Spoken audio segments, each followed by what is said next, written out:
Do you think that corruption by child support enforcement and the family court has ruined your life? Yes, I do. Can you prove this? Yes, I can. I can prove it by basically, here's what I'm going to do. I ask that you be patient and try to stick with me. I'm going to read one of 4 petitions that I have filed with the St. Louis County Court. Now, I'll try to make this as easy as I can for you, but you got to understand that they want this to be complicated. They don't want the average guy that just got out of high school to understand this stuff. And it's going to be very hard for the average Joe out here to get this. And that's exactly what they want. But please listen. Please try to hang with me, and I'll try to explain what they did to me and what they're going to do to your uncle, your cousin, your brother, and they're going to do it over and over again. This is a motion to dismiss to the family court in St. Louis County, Missouri. Comes now petitioner/defendant Michael Jordan, that's me, and petitions this court to dismiss, comma, overturn, and then in parentheses, a summary judgment, comma, to terminate without a complete trial, end of parentheses. What I'm saying here is the hearing attorney who conducted the hearing on March the 12th of 2009, he listened to testimony, sworn testimony given by me, by my wife, by the caseworker, and then he sat down and based on that testimony wrote up his decision and judgment based on what he thought should be done. By law and due process, I was allowed to basically ask for a review, a petition for judicial review, where I'm basically saying, hey, I want an actual judge who doesn't have a dog in this fight to see that I'm being railroaded. So I hope that you'll figure this out as we're going along. So anyway, it says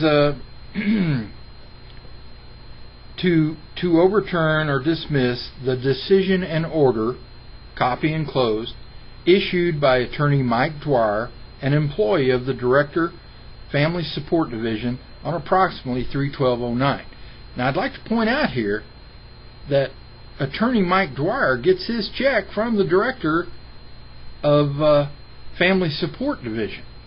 In other words, they say, gee, we're going to give you a fair and impartial trial, but yet the man who's conducting the hearing, his check comes from the state of Missouri, the Director of Child Support Enforcement. I don't see how that's fair. But let's move on to the next paragraph. Petitioner states the fact that this court will not make a decision regarding dismissal, in parentheses, in 6 months before the bench. This is the 4th time that I've asked the court to look at the evidence, to look at what I'm protesting about, and dismissed it based on the fact that it needs to be dismissed because basically lies are being told. They are not handling this properly. They are violating my due process. They violated it 5 times, and I'm pointing all this out.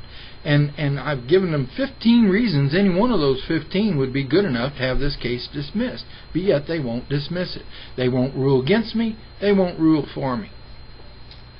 Petitioner states the fact that this court will not make a decision regarding dismissal proves that Attorney Mike Dwyer did not make a prima facie case, which means he didn't supply enough evidence for them to rule against me, and/or he does not have clean hands. This is where I'm basically saying he doesn't have clean hands because he's twisting the truth. He's trying to commit a fraud against the court by taking things that were said and either leaving them out or twisting them, and I'll get into that later. Petitioner states the evidence presented in the petition for judicial review was clear and convincing and did cause reasonable doubt in the mind of the court. In other words, I'm saying the reason you're stalling is because I've basically provided you with clear and convincing evidence that, yeah, something smells rotten in Denmark. That's the reason why you're not making a decision. Petitioner further states the following evidence as proof the decision and order needs to be dismissed immediately. Number one, that a concerted action, that means it was planned. It wasn't just a mistake. A concerted action and an overt act, overt means illegal, by a caseworker, Evelyn J. Wooten, was uncovered in a sworn audio administrative hearing on 3/12/09. Sworn testimony was given by caseworker Donna L. Corrales that Evelyn J. Wooten did pursue an illegal default judgment against Michael Jordan, thereby denying due process. Number two, petitioner Michael Jordan did ask caseworker Corrales, a hostile witness who is a child support enforcement investigator for the state, and had to ask her 3 times. If you had the ability to listen to the actual tape, you would hear me ask her 3 different times before I got an answer. Why and how did caseworker Wooten obtain an illegal default judgment against Michael Jordan? Number 3, caseworker Corrales stated that she didn't have anything to do with that. In parentheses, I believe her, but caseworker Wooten had assumed that Michael Jordan was not going to make the 20-day deadline to ask for an administrative hearing, period.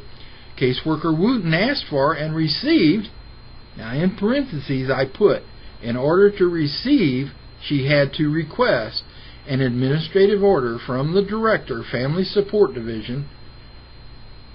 In other words, she had to ask for a default judgment. They don't just fall from the sky. You've got to ask somebody to issue one. And caseworker Wooten did ask for and did receive a default judgment against me. So caseworker Corrales is saying, well, gee, she jumped the gun. She didn't think you were going to make that 20-day deadline, so she asked for and did receive a illegal default judgment against you. Now, people, listen real close. That's a violation of due process. That's a violation of my constitutional rights. And for that reason alone, if I don't give you 15 other reasons, and I will, but for that reason alone, this case should have been thrown out. It should have been thrown out. Period. End of story. But let's go on. Proof of this illegal default judgment comes in 2 forms. A letter dated January 15th, 2009 from D, the initials D.N. Finney, copy enclosed, and I'll put this up for you to read it, of Jefferson City, Missouri Family Support Center, stating that a court order number 0922, A as in apple, D as in dog, 00020 had been established.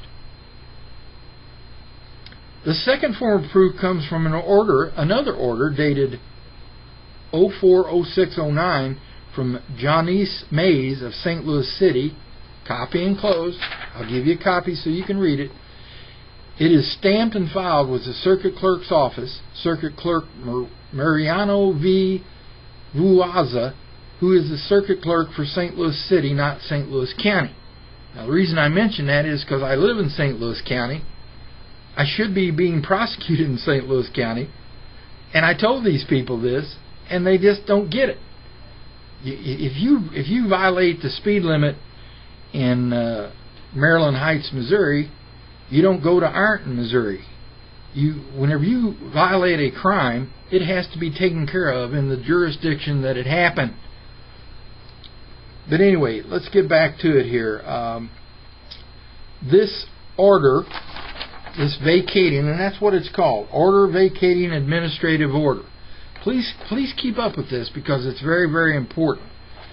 This is saying, yes, we are vacating the order issued on January 15th, 2009, and the reason we're vacating, which means we're setting it aside, we're throwing it out, we're dismissing it, is because it was issued without due process of law.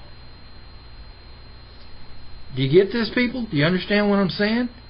The state of Missouri issued an illegal default judgment against me, denied me a right to have a hearing, which I'm allowed to by due process, then came around and said, well, we are going to give you that hearing. Then after the hearing, a week after the hearing, they issued this order dismissing the order that had been obtained against me illegally. Now keep up with it because you're going to hear this come up again. Number 4. The sworn testimony of a concerted action and an overt act was plainly heard by an officer of the court, Attorney Dwyer. Remember that as an attorney, you are an officer of the court. When you hear that the law is being broken, when you see that the law is being broken, when you're made aware of the law is being broken and you don't do anything, then you yourself are violating the law. You are an officer of the court. You have an ethical and a legal obligation to point things like that out to the court. Later, Attorney Dwyer stated in his decision and order that petitioner-defendant mentioned his constitutional rights had been violated but did not state how. Well, this is a total lie. I was screaming, hollering, jumping up and down. I was like, I don't know, he gives this like, well, gee, he kind of brought it up vaguely. Well, man, I don't know how much stronger you could bring it up than how I brought it up. And again, this is how they twist things. But let's go on. Let's see. If there was no clear evidence stated at the hearing regarding denial of due process, then why did petitioner defendant receive the vacate order, which I just got finished telling you about? Why did I get that if I didn't make a substantial case? The vacate order, this is collusion to commit crimen falsi. That's C-R-I-M-E-N falsi, F-A-L-S-I. If you want to look it up in a legal dictionary, or if you want to go online to Wikipedia and look up crimen falsi, basically that means fraud against the court. So I am now stating that this attorney who works for the state, his paycheck comes from the director of child support enforcement, is now committing fraud against the court. He's trying to, suppress evidence. He's trying to twist evidence, and this will become, as we go along, you're going to see it happen time and time again. All right, it says, why did Attorney Dwyer state on page 2 of his decision and order that the agency technician, this would be caseworker Corrales he's referring to, stated, there is currently, now remember, this hearing was held on 3/12/09, so currently would have to be 3/12/09. There is currently no order in place against the father, and that any enforcement letters father has received have been issued in error. What? There's no order? On March 12th there was no order? Well, golly. On April the 9th, they vacated an order that was issued on January the 15th. Now, last I heard, March 12th falls somewhere between January the 15th and April the 9th, but yet according to them, there was no order against the father on March 12th. Somebody's lying. Either that or I don't know how to read English. Because again, this vacated order is against an order that was issued on January the 15th. And it was issued on April the 9th. And we're having the hearing on March the 12th, and they're saying, no, you're mistaken. There was no order issued against you. Well, yes, there was. Again, you're lying to the court. Either way you slice it, petitioner's due process rights were violated. Then caseworker Corrales and Attorney Dwyer tried to cover it up by proving that they tried to defraud the court in a deceitful manner.